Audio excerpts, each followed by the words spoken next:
자, 시작합시다. 오늘은 사사기 이제 10장부터 할 건데, 우리가 이제 그동안에 했던 일단 사사들 기억나시죠? 이름들. 누구 했었죠? 맨 처음에 사사기에 등장하는 사사는 온니엘이라는 사사 있었고, 갈렙의 사위였죠. 전형적인 모델이고, 그 다음 등장하는 게 3장에 에훗 다음이 막대기였던 이제 삼갈, 그 다음에 여사사였던 드보라가 4장 5장, 그 다음에 지난 시간에 있었던 기드온, 그리고 이제 기드온의 아들 아비멜렉까지 했습니다. 오늘은 이제 그 소사사라고 등장을 하는데, 이 성경에서 대사사는 중요하고 소사사는 중요하지 않고 그렇지 않아요. 근데 이제 위치가 그 아비멜렉 다음에 돌라하고 야일이 이제 10장에서 등장을 하고 굉장히 짧게 언급이 됩니다. 근데 이 짧게 언급되는 이 부분에서도 우리가 찾을 수 있는 하나님의 메시지가 있어요. 그거를 못 찾으면은 요 돌라하고 야일은 그냥 읽고 지나가 버리는 거예요. 하나도 교훈이나 적용점을 찾지 못하는 거. 근데 이 시간에는 그걸 찾아야 돼요. 이 짧은 구절 속에서. 그럼 10장 볼까요? 아비멜렉 후에 이제 기드온의 아들이었던, 자기가 스스로 왕이 되었다는 아비멜렉이 죽은 후에 이사갈 사람 도도의 자손 부하의 아들 돌라라는 소사사가 이제 처음 등장합니다. 일어나서라는 단어를 한번 우리가 찾아보고, 이스라엘을 구원하니라. 그가 에브라임 산지 3일에 거하여 이스라엘 사사가 된 지 23년 만에 죽었다. 3일에 장사됐다. 이게 이제 2절 분량밖에 안 되죠. 돌라가. 그 다음에 그 후에 길르앗 사람 야일이 일어나서, 그럼 길르앗이 어떤 집하고 야일이 어떤지를 보고, 22년, 아까 몇 년이었어요? 23년. 이 사람은 22년 동안 이스라엘 사사가 됐고, 특이한 거는 4절에 이 야일에게 아들 30명이 있어서 어린 낙이 30피를 탔고 성읍 30을 두었는데 그 성들은 길르앗 땅에 있고 오늘까지 하봇 야일이라 칭하더라. 야일이 죽음에 장사됐다. 이렇게 끝나요. 5절까지. 짧죠? 그러면 야일이라는 사람하고 돌라, 이 두 사람을 한번 살펴봅시다. 첫 번째 등장하는 인물이 돌라라고 나와요. 돌라. 근데 이름의 뜻을 보니까 곤충, 벌레라는 뜻을 가지고 있어요. 곤충, 돌라라는 이름이. 아버지의 이름이 부하라고 나옵니다. 아버지는 부하. 근데 부하는 뭐 요게 뜻은 입 또는 말 요런 뜻이 있네요.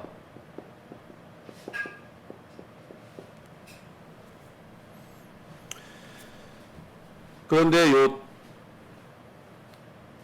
창세기 46장 13절, 창세기 46장 13절에 보면은 12지파 중에서 이사갈 지파 있죠. 이사갈 지파의 아들 4명의 이름이 나오거든요. 이사갈 지파의 아들 넷의 이름을 보니까 요게 돌라, 부와, 욥, 시므론 이렇게 나와요. 4명의 아들. 이사갈의 4 아들이. 그랬더니 지금 요 사사기에 나오는 돌라하고 이름이 같고, 부하하고 부와가 이제 우리 한글 성경에는 틀리지만은 이 원어는 같아요. 그 다음에 뭐 욥하고 시므론, 요 4 아들이 있었다.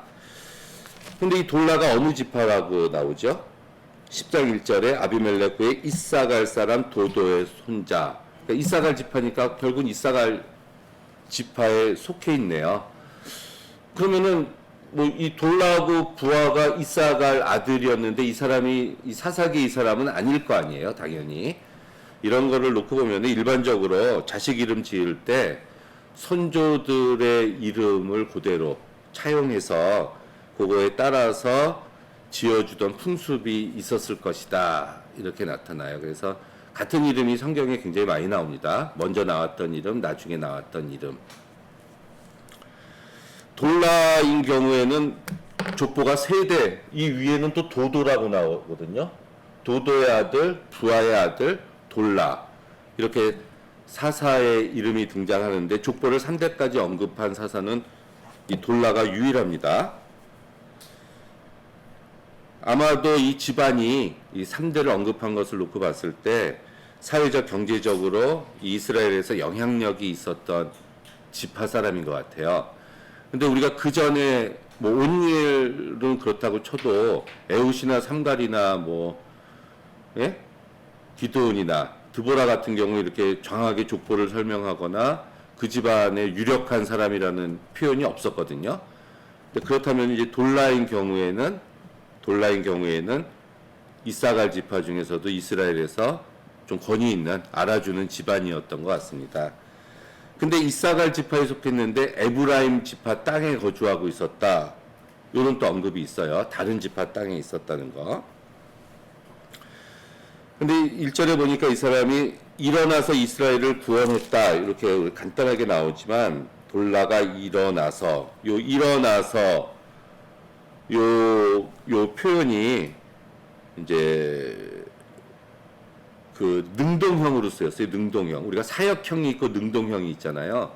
사역형은 시키는 거잖아요. 근데 그 전에 사사들이 일어나서 할 때는 여호와께서 그 사사들을 일으켜 세우셨다라는 사역형 동사가 여태까지 쓰였는데 돌라인 입장에서는 능동형으로 돌라가 스스로 일어나서 이런 표현이 돼요. 이게 스스로 일어났다는 거.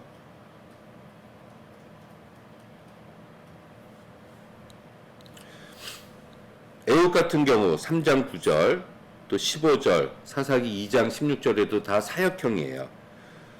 이제 하나님께서 일으켜 세우셨다. 근데 돌라는 스스로 일어났다는 거.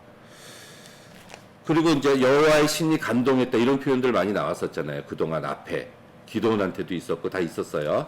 근데 이 짧은 돌라의 메시지 속에서는 하나님의 신의 강림이나 이제 능력이 그에게 덧입혀졌다는 표현이 이 돌라도 나오지 않습니다. 워낙 짧아서 그랬는지 모르지만, 자, 이 사람은 어땠을 것 같아요? 돌라라는 인물은 어떤 인물이었던 것 같아요?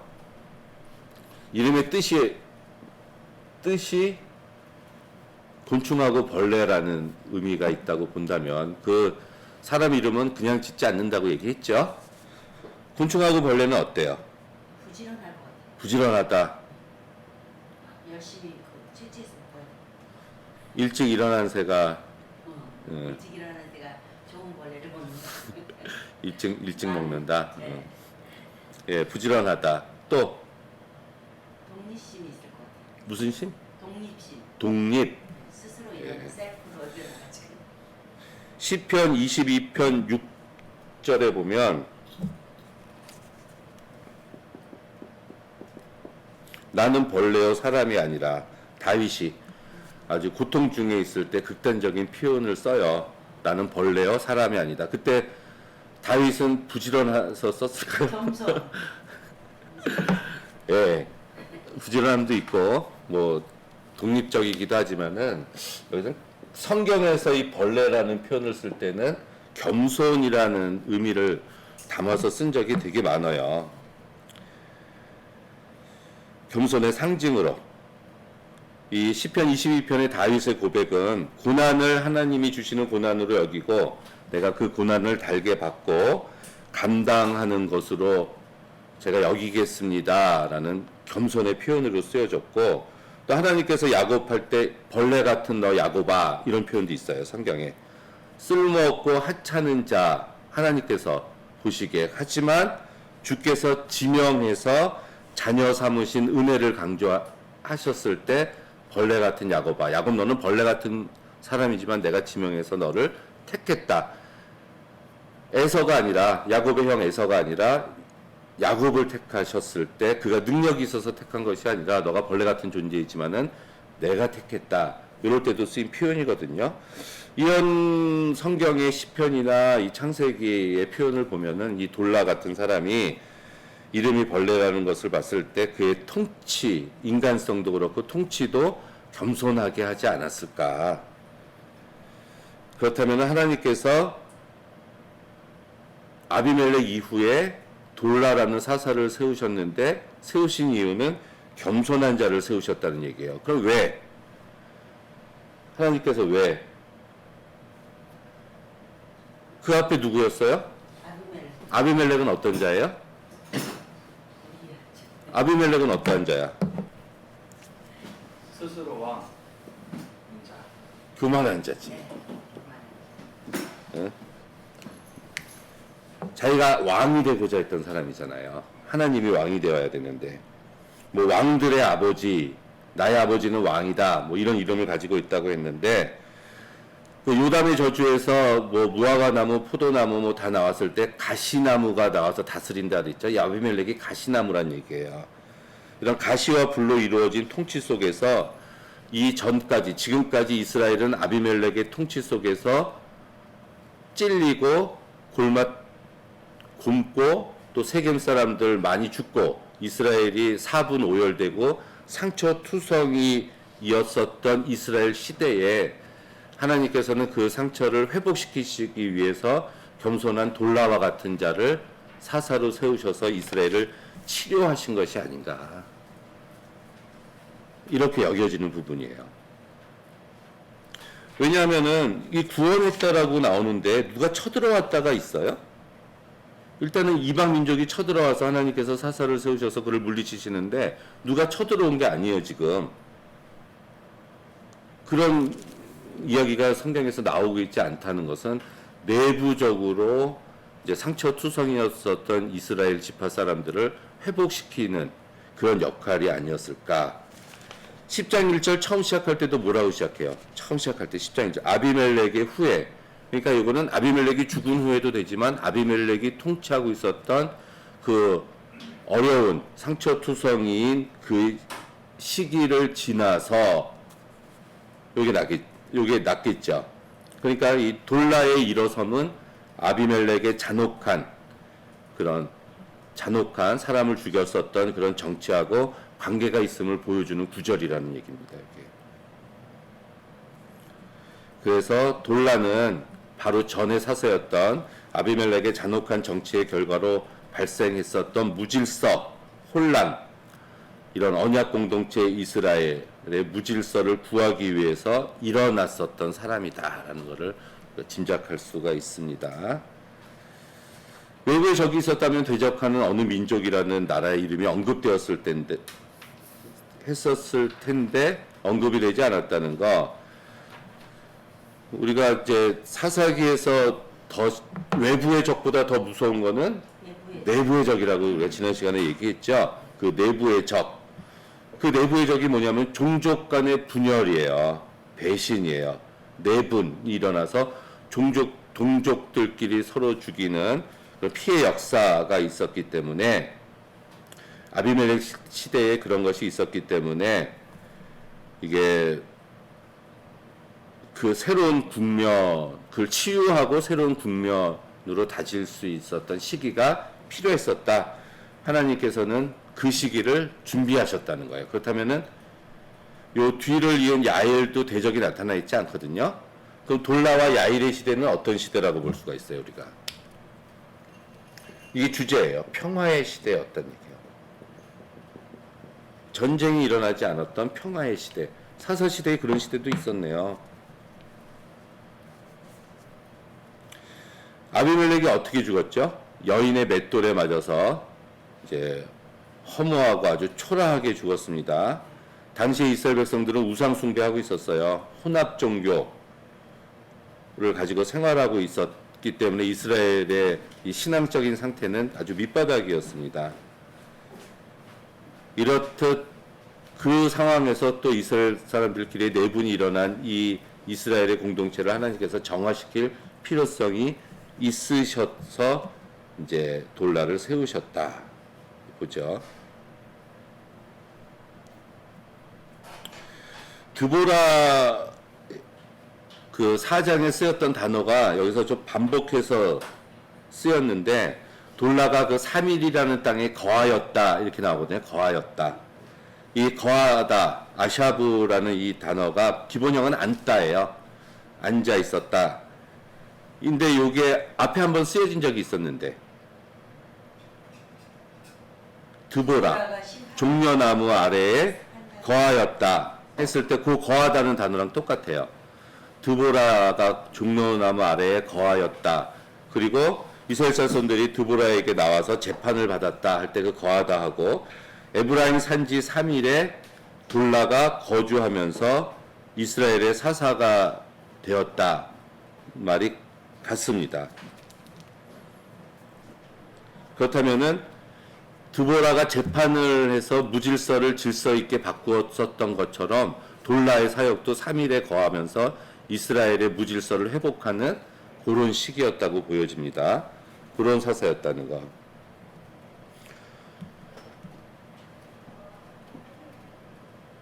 이사갈 지파 출신이라고 제가 말씀드렸는데 에브라임 지파에 거주했다, 거기서 활동을 했다 이렇게 나오잖아요.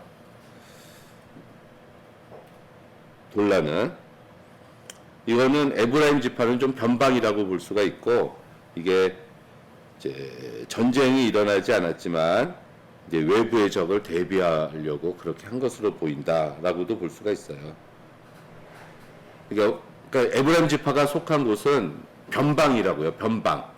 거기에 돌라가 거하면서 외부의 위협으로부터 방어를 했고 그리고 내부로부터는 어떤 재판이나 이런 질서를 통해서 회복시키는 역할을 했었던 것이 돌라가 아니었을까 이렇게 보여집니다. 그럼 뭐 잘한 거죠? 몇 년을 했어요? 23년?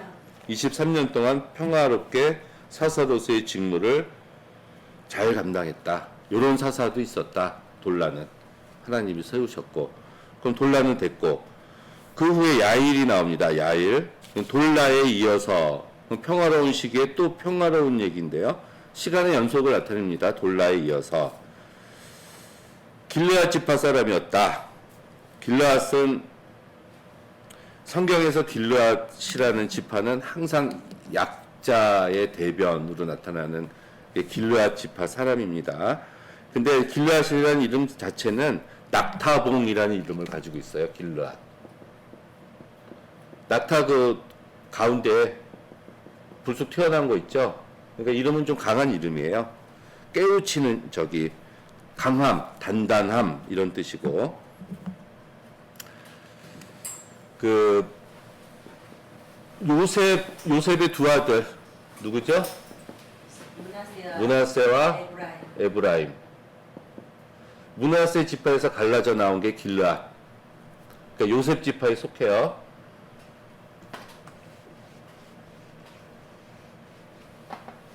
자, 이게 하나님께서 주신 땅은 여기 땅이잖아. 요단강 건너 땅. 이 땅인데 12지파가 여기를 나눠 가져야 되는데 안 가고 요단 동편에 거한 지파가 셋이 있다 그랬죠? 이게 므낫세 반이라는 건 므낫세는 여기 반 이렇게 있었다는 얘기고 그 다음에 루벤 지파, 그 다음 갓 지파 이렇게 세 지파는 요쪽에 남고 나머지 11지파가 여기를 가져갑니다. 여호수아에서 보면은 자기들이 여기가 좋사오니 여기 있겠다고 얘기를 해요. 그러니까 여호수아가 좋다 하지만 정복 전쟁에는 참여하고 나중에 너희들이 돌아와서 이 땅을 차지해라 이렇게 얘기를 하거든요. 그때 요 므낫세 지파에서 길르앗 지파가 여기에 남아 있어요. 여기 길르앗이 므낫세 지파라 그랬죠. 넘어가지 않고 여기에 있는데 요 길르앗 지파가 요 바로 다음에 나오는 입다가 길르앗에 거한 사람 지파로 나오고 이 아모스 1장에 보면 이거 이방 나라들의 그런 심판이 나오는데 그 중에서 이제 어떤 족속이 뭐 다메섹이 쳐들어왔다, 뭐 블레셋이 쳐들어왔다, 암몬 족속이 쳐들어왔다 하면서 그들의 죄악상을 소개할 때 쳐들어와서 길르앗의 아이벤 여인의 배를 갈랐다 이렇게 나오거든. 길르앗 지파의 임신한 여인의 배를 갈라서 아이도 죽이고 엄마도 죽였다. 이것처럼 길르앗 지파 여기에 살면서 여기가 암몬, 모압, 에돔 족속이 여기 있었거든. 그러니까 그들로부터 계속해서 침입을 받았던 지파가 요 길르앗 지파예요. 근데 이 야일이 길르앗 사람이었다. 므낫세 지파 사람이었다. 이렇게 나오는데요. 길르앗 사람 야일이. 야일이라는 이름은 비추는 자, 깨우치는 자, 또 그런 뜻을 가지고 있어요. 남에게 빛을 비추는 자. 그래서 빛을 비추기 위해서 온 자. 우리가 뭐 태양이야 뭐 강렬하게 계속해서 빛을 주지만 촛불 같은 경우는 어때요? 초의 상징은 자기를 태워. 자기를 희생해서 주변을 밝히는 이런 걸 상징하잖아요. 그렇다면은 이 야일도 자신을 희생하고 태워주는 헌신과 사랑의 뜻을 가진 이름을 소유한 자가 야일이었다. 나쁘지 않죠? 돌라하고 야일 다. 성경에 나오는 이제 많은 인물들이 그 이름의 뜻과 삶이 무관하지 않았음을 우리가 볼 때 야일도 사사로서 그 이름에 합당한 자로서 살지 않았을까? 그럼 좋은 사사네요. 근데 특이한 거는 이스라엘을 구원했다 이런 말은 또 안 나와요. 우리가 다 뒤져보는 거예요. 이스라엘을 구원했다라는 언급이 사사들한테 항상 나왔었는데 그게 없다는 거. 그렇다면은 돌라 시대 때 평화로운 시대를 이어서 요 야일 시대 때도 평화적 상태에서 사사 역할을 수행했을 것이다. 그렇다면 평화로운 시대라는 것을 조금 강조할 어떤 말씀이 다음에 또 나와줘야 되거든요. 그래서 나온 게 뭐예요? 자식이 30, 아들이 30이었다. 유복한 가정, 평화롭잖아요. 유복한 가정, 평화적이었다는 거, 경제적인 또 안정 상태가 있죠. 낙타 30을 줬고 성읍 30을 줬다는 거.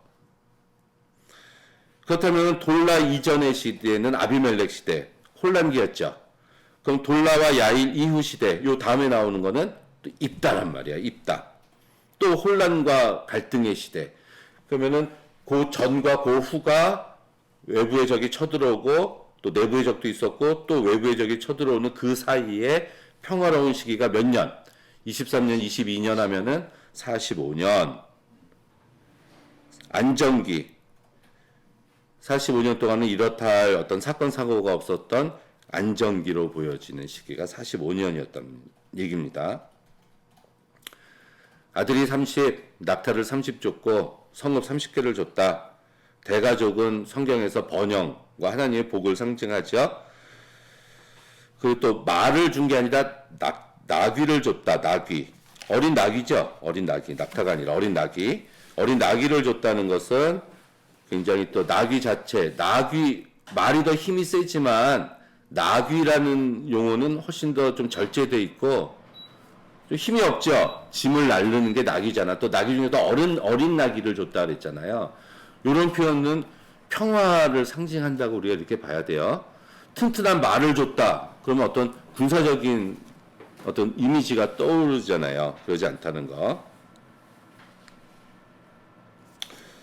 그런데 이 30을 준 게 좋으냐? 좋을까요?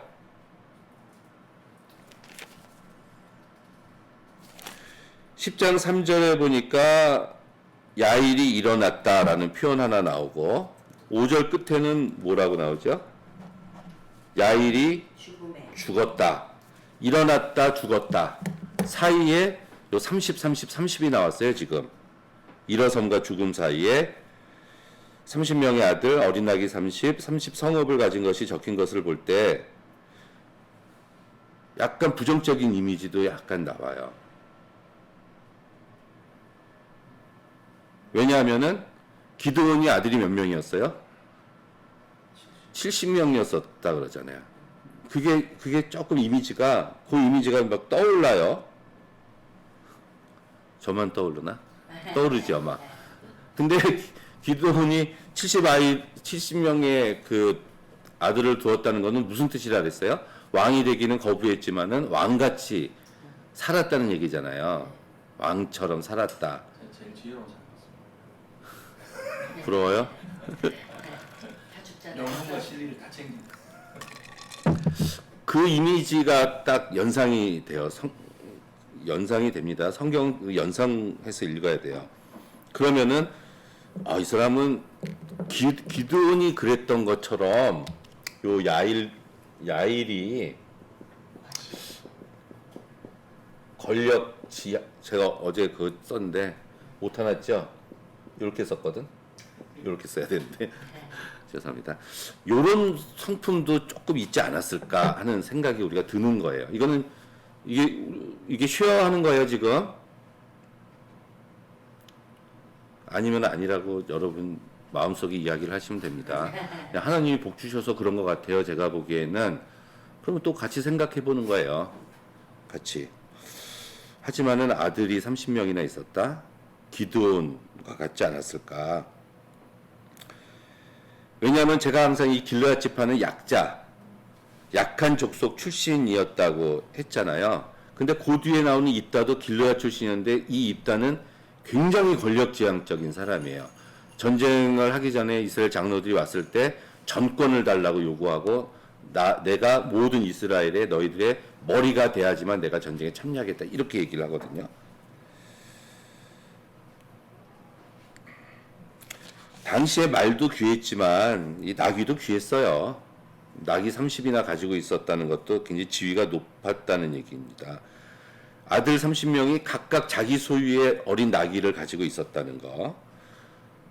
부와 명예, 자기뿐만이 아니라 자기 자식까지. 아들들이 스포츠카인데 다 같이. 그렇죠. 그렇죠. 그리고 성읍도 각각 가지고 있었다는 얘기거든. 한 개의 성읍까지. 네. 그러면은 이건 굉장한 권력이라는 얘기거든요. 그래서 마지막에 나온 그 고유 명사가 하봇 야일이라. 오늘까지 하봇 야일이라고 이름을 불렀다. 이렇게 이야기를 해요. 그 성들이 길르앗 땅에 있었고. 근데 하봇 야일이 야일의 하봇 마을이에요. 야일의 마을이란 뜻이거든. 족장 비슷한. 그렇죠.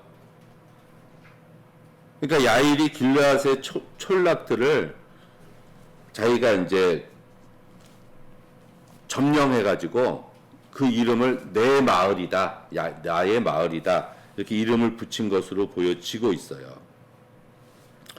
우리 한 구절 찾고 가볼까요? 민수기 32장.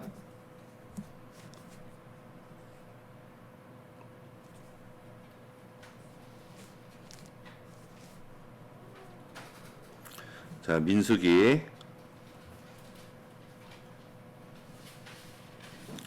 32장 32절부터 보시면은 32장 끝이에요.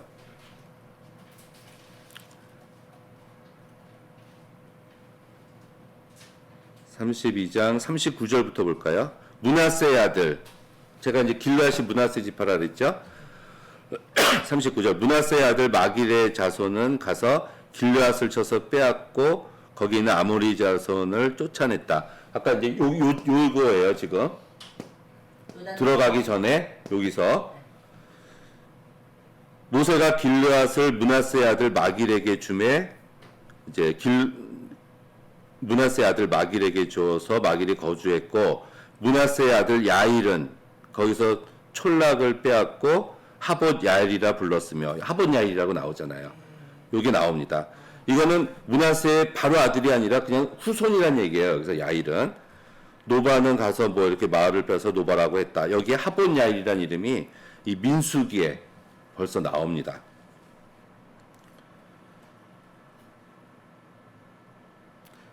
이 사람은 많은 30명의 아들을 낳았으니까 아내도 있었겠지. 많았겠지. 대단한 부자, 많은 아내, 부와 권력. 이러면은 이 평화의 시기의 마지막이 45년 동안에 아주 좋아졌다가 또 이 45년의 말미가 야일의 아들들에 의해서 이가 약간 또 막 세속화되어가는 느낌이 보여지고 있습니다. 왜냐하면은 바로 다음에 암몬 족속이 쳐들어오거든. 쳐들어왔을 때 이 30개 성읍을 소유한 이 야일의 아들 30명은 아무 역할도 못해요. 이들이 나서서 그들을 물리치든지 싸우든지 뭘 해야 되잖아. 자기 아버지 뒤를 이어서 이들이 뭔가 영향력 있는 사람이었었다면, 하지만 자기들 30명 중에서 아무도 그 일을 감당할 수가 없어서 그 돕당에 있었던 길르앗의 첩에게서 낳은 입다에게 구원을 요청을 합니다. 그러면은 아무 소용이 없었다는 거예요, 이들은. 그렇다면 야일의 후손인 아들들은 굉장히 그냥 세속적이고 부와 권력 지향적으로만 나아가는 게 아니었을까. 그렇다면 여기에 미래도 밝지가 않습니다.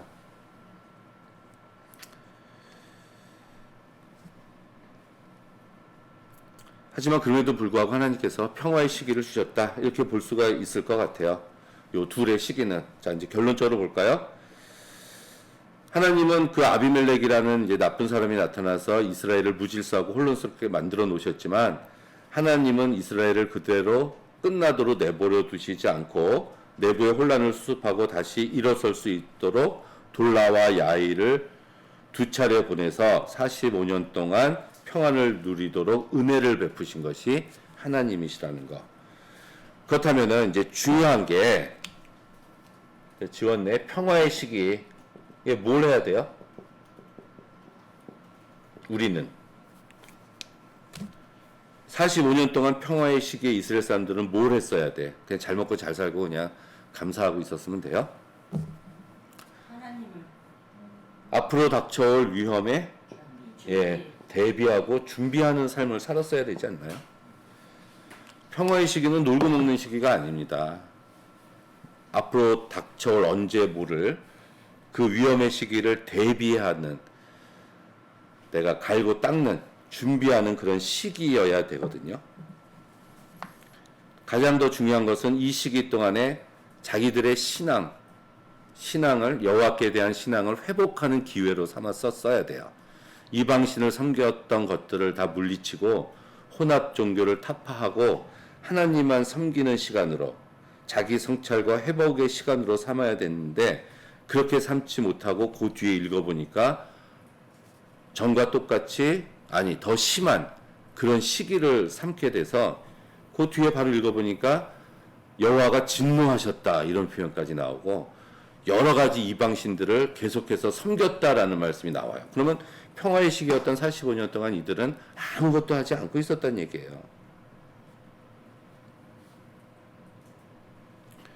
사사기에서 마지막까지 계속 반복되는 문장이, 자주 나오는 문장이 그때 이스라엘의 왕이 없으므로 사람이 각각 그 소견에 오른 대로 행동하였다. 이게 사무엘상까지 나오거든요, 이 말씀이. 이스라엘의 왕이 없으므로 각각 자기의 소견대로 행했다. 그래서 이방은 왕이 있는데 우리는 왕이 없으니까 왕을 달라 해서 사무엘상에서 사울이 왕이 되는 거예요. 달라고 요구해서.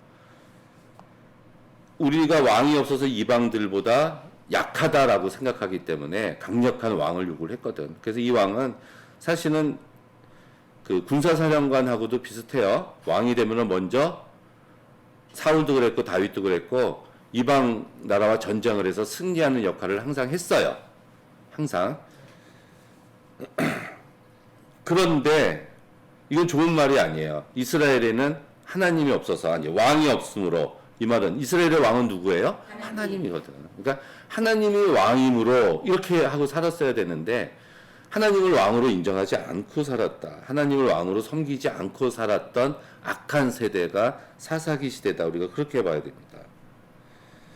언약 백성, 하나님과 계약을 맺은 이스라엘이 그들의 진정한 통치자인 하나님의 말씀을 지키고 행하지 못하고 멋대로 사는 시기였다. 언약에 충실하지 않고 자기들 뜻대로 산 시기였다라고 보여질 수가 있습니다. 그래서 점점 더 부패와 타락 속으로 가는데 그럼에도 불구하고 끝까지 이들을 버리시지 않으시는 하나님의 긍휼과 은혜가 계속해서 나타납니다. 다시 한번 기회를 주신 거죠. 아비멜렉 이후로. 문제는 요 에훗 온니엘 끝나고 나서, 에훗 끝나고 나서, 드보라 끝나고 나서 계속 나온 게 외부의 적을 물리치고 태평했다. 이스라엘이 태평했다. 이런 구절이 계속 나왔어요. 3장, 5장, 8장에. 근데 요 돌라와 야일 시대에 태평했다. 요 구절도 빠져 있어요. 우리가 다 찾아보는 겁니다. 그렇다면 황폐했을 것이다. 그러면 45년은 평화의 시기로 주어졌지만 여기서 가지고 있었던 평안도 진정한 평안은 아니었다. 자, 내가 평안을 너에게 주노니 내가 주는 평안은 다른 이가 주는 것과 다르다. 이렇게 예수님도 말씀하셨잖아. 하나님이 주시는 평안이 아닌 평안은 진짜 평화와 평안이 아닐 수 있다는 얘기예요. 그래서 바로 6절 이하에 이스라엘은 또다시 죄를 짓습니다. 자, 언약 공동체의 사명은 언약의 주인 여호와의 계명을 지키고 행하는 것이다. 그 계명은 하나님에 대한 충성과 구성원들 서로 간의 신뢰를 요구합니다. 그런데 이스라엘은 자기 자신의 생활에만 유익이 된다고 생각되는 그것들만 무조건적으로 수용하면서 안주했어요. 그래서 되지가 않습니다. 하나님과 우리가 언약을 맺었다면 우리는 충성하고 하나님은 우리를 돌보시는 거예요. 충성과 돌봄의 관계가 상호 신뢰의 관계고 이어져 나가야 되는데 당시 이스라엘 백성들은 하나님께 충성하지 않았습니다. 하지만 그럼에도 불구하고 하나님께서는 계속해서 사사를 세우시면서 돌봐주셨어요. 하지만 계속해서 지키지 않았다라는 것이 여기에 나오고 있죠. 자, 이제 적용을 해봅시다. 자, 여러분들은 지금 평화의 시기에 살고 계십니까? 아니면 위험의 시기에 살고 있는 것 같아요? 매일이 전쟁이에요? 종말의 시대 같아요? 우리가 이제 견딜 힘을 키워야 된다 이렇게 얘기하잖아요. 견딜 힘. 위험이 언제 다가올지 우리가 예측할 수가 없으니까 물론 평화의 시기가 계속해서 우리가 뭐 죽을 때까지 오면은 좋겠지만 그럼에도 불구하고 우리가 견딜 힘을 키워야 되지 않을까.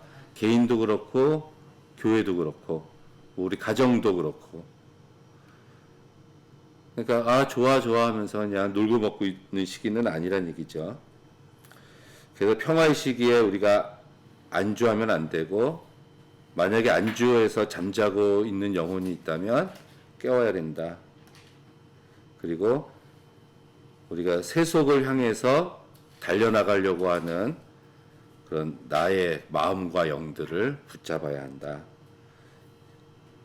그래서 하나님이 없다 하거나 아니면 옛생활로 돌아가려고 하거나 뭐 육신의 정욕, 안목의 정욕, 이생의 자랑 가운데 살아가려는 이런 욕망들도 우리는 물리쳐야 되고 신앙의 열정을 회복하기 위해 날마다 힘써 기도해야 되고 우리가 깨어 기도하지 못하면은 다시 암울한 세계가 올 수 있다는 거예요. 위험한 세계가. 지금 45년 동안 이 백성들은 그냥 깨어있지 못했었던 것 같아요. 그냥 안주하고 살았던 것 같아요. 일단 외부에서 쳐들어오는 적이 없으니까. 뭐 아무튼 이제 돌라와 야일 시대는 뭐 그런 시기였다.